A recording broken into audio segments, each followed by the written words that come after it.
नमस्कार, स्तुति देख रहे हैं आप और मैं हूं आपके साथ अदिति शाह। मेरे साथ हैं देश के जाने माने ज्योतिषाचार्य डॉक्टर अरविंद त्रिपाठी जी। सर, आपका जी, बहुत बहुत धन्यवाद अदिति, धन्यवाद। जी, जब से पीएम मोदी ने अपील की है देश जी, की जनता से कि आप इस साल सोना मत खरीदिए, जी, तब से लोगों के मन में जो है वो खलबली मची हुई है, जी, मार्केट में खलबली मची जी, हुई है।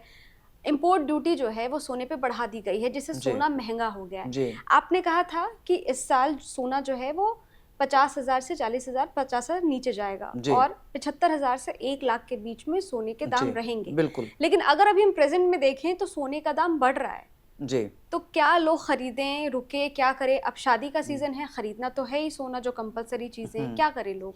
देखो अदिति, जब इस वर्ष का देखा जाए तो सोना, चांदी या कोई भी रेट क्यों बढ़ता है या क्यों घटता है? हम्म। तो देखा जाए वर्तमान परिवेश को जिस हिसाब से चल रहा है, तो सोने का रेट तो 2-2.5 लाख हो जाना चाहिए, नहीं हुआ। हम्म। कारण इसलिए नहीं हुआ कि उसकी परसेंटेज बढ़ने की नहीं है, जहाँ है वहाँ स्थिर है, या 2000-4000 बढ़ा, ज़्यादा नहीं बढ़ा, फिर अभी कुछ घट भी गया था, कल या परसों की बात है। अब देखो इस वर्ष का देखा जाए तो अगर वर्ष कुंडली बनाओगी तो मीन लगने की कुंडली बनी, जिसमें सूर्य, चंद्रमा, शुक्र, शनि एक साथ बैठा हुआ है। मिथुन राशि का शुक्र चौथे भाव में है और केतु छठे भाव में बैठा है, सिंह राशि का, और 12वें भाव में मंगल, राहु, बुध बैठा है। तो हमने देखा जब भी धनु राशि पर, मीन राशि पर, मेष राशि पर और वृश्चिक राशि पर जब जब शनि आया है, तब तब सोने का रेट रिकॉर्ड तोड़ नीचे गिरा है। तो अभी शनि मीन राशि पर है, तो निश्चित रूप से रिकॉर्ड तोड़ रेट घटेगा। अपने पंचांगों में लिखा गया है कि सुमनसाम च गुरु द्रविड़ाधिपे वणिज वृत्ति परा सुख भाजना फलित पुष्पिता भूमि रूद्य विविधम द्रव्ययुता भूमि मानवा।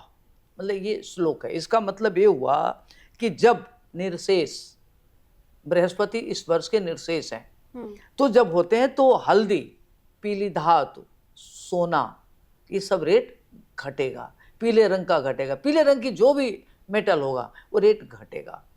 सफेद रंग का वस्तु बढ़े, चांदी का रेट बढ़ सकता है लेकिन सोने का रेट घटेगा। तभी मेरे हिसाब से जो अभी वर्तमान परिवेश में चल रहा है, अभी बृहस्पति मान लो कर्क राशि में उच्च कार है 2 जून को 6:30 पर, और ये रहेगा लगभग 7:10 तक, 23 अक्टूबर तक रहेगा। तो इस बीच में देखना सोने का रेट काफी घट जाएगा। लेकिन अगर बृहस्पति अपनी उच्च की राशि में, तो वो तो टॉप परफॉर्म करेगा, सोना तो महंगा होना चाहिए। मुद्दा ये नहीं है, जब निर्शेष होते हैं, जैसे हर वर्ष का दायित्व दिया जाता है कि इस वर्ष के राजा आप होंगे, सेनापति होंगे, जल के स्वामी होंगे, ये प्रकृति के स्वामी होंगे, नीरस के स्वामी होंगे, सबका अलग अलग दायित्व बटा हुआ है सारे ग्रहों का। तो जब बृहस्पति राजा भी हो, वही निर्शेष भी हो, तो वो इस तरीके की कोई काम नहीं करते जो जनता की पकड़ से बाहर हो जाए। बृहस्पति वो न्यायप्रिय मानते हैं ना, वो चूंकि न्याय करते हैं, उनकी बुद्धि ठीक ठीक काम करते हैं, लोगों में सद्बुद्धि का प्रसार करते हैं। तो जैसे मान लो अगर सोना का रेट बढ़ जाएगा तो आम जनता की पकड़ से बाहर हो जाएगी। तो वही चीज करते हैं जो जनता की पकड़ में हो, जनता की पॉकेट अप्रोच में हो। कोई ऐसी चीज नहीं करेंगे जो जनता की पकड़ की अप्रोच में हो। तभी आप देखना महंगाई पर काफी नियंत्रण होगी, जो रेट वगैरह आप देख रहे हो सब धीरे धीरे कम होगा। तो इस तरीके से नहीं कि सोने का रेट बढ़ेगा, मेरे हिसाब से सोने का रेट घटेगा। हाँ, चूंकि मीन राशि में शनि है, इस राशि इसका जो सशेष है निर्शेष वो बृहस्पति है, इस नाते रेट घटेगा ही घटेगा। और हमारे हिसाब से इस वर्ष देखना आप सोना 75 से 1 लाख के बीच में आ जाएगा, जो आइडियल रेट है सोने जो आइडियल रेट है, उससे बहुत ज्यादा नहीं जाएगा। अगर महंगाई बढ़ जाती, अगर बृहस्पति इस वर्ष के मालिक नहीं होते, निर्शेष नहीं होते, तो सोना आपका 2.5 लाख 3 लाख तक पहुंच जाता। इस तरह जो जनरल मार्केट में जो लोग अनुमान करते रिकॉर्ड तोड़ वृद्धि होती, तो नहीं हुआ। अब जैसे दलहन है, तिलहन है, कृषि की चीजें हैं, आप देखो सब आम अप्रोच में है, मतलब इतनी ज़्यादा नहीं महंगी हो गई कि लोग उसको खरीद नहीं सकते, खा नहीं सकते, उसका भोग नहीं कर सकते। तो चूंकि बहुत ज़्यादा जब महंगा होगा तो वो अप्रोच से बाहर होगा।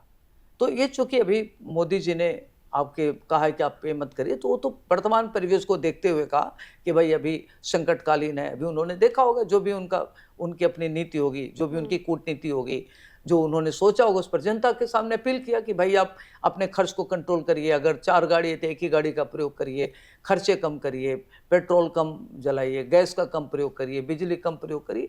तो ये ऊर्जा का कहीं ना कहीं से उनको अपने संकट दिख रहा होगा, तो उन्होंने कहा कि आप उसको रिजर्व करिए। जैसे मान लीजिए आपके पास 1 लाख रुपए साल भर का खर्च करना है, तो आप अगर पूरा खर्च कर देंगे 1 महीना में तो आगे क्या करेंगे? तो वो तो एक बौद्धिक क्षमता की बात है, तो एक बौद्धिक राय है कि भाई अपने को आप प्रिजर्व रखिए। तो इस तरीके से उन्होंने खर्चा को कंट्रोल करने का, उसमें कोई बड़ी बात नहीं है। ये तो आम जनता को इसका पालन करना चाहिए, राजा को भी पालन करना चाहिए और जनता को भी पालन करना चाहिए, ताकि आम जनता में, देश में कोई उसका क्राइसिस ना हो, ये ध्यान रखना चाहिए। भाई मान लीजिए कि समय है, कभी समय बहुत अच्छा है, कभी समय बहुत खराब है। समय अगर आपका मान लीजिए आपके पास पैसा ज़्यादा आ गया तब मार्केटिंग खूब कर लीजिए, पैसा कम है तो थोड़ी अपने हाथ संकुचित कर लीजिए।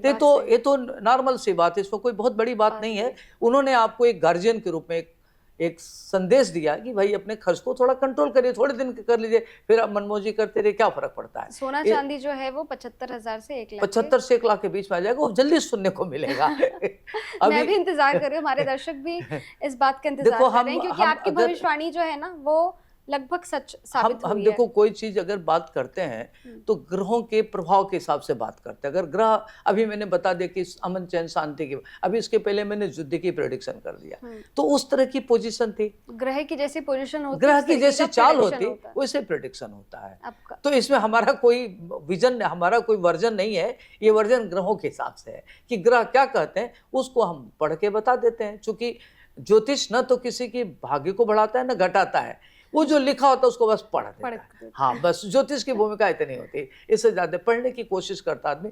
तो हम कोशिश करते हैं कि जो बात कहें वो अक्षरशः लगभग सच हो। हाँ, अभी जैसे देखो हमने बंगाल वाले पर 207 सीटें बोली, लोगों को आश्चर्य हुआ, हमने कहा नहीं हो सकता है। अभी पिछली बार मैंने बोला था कि पश्चिम बंगाल में कई जगह बोला था भूकंप भी है, रिएक्टर पैमाने पर वही आया था, कई विश्व में भी कई देशों के प्रेडिक्शन किया था, उतनी ही आया। आपका बहुत बहुत शुक्रिया गुरुजी हमारे साथ जुड़ने के लिए। धन्यवाद।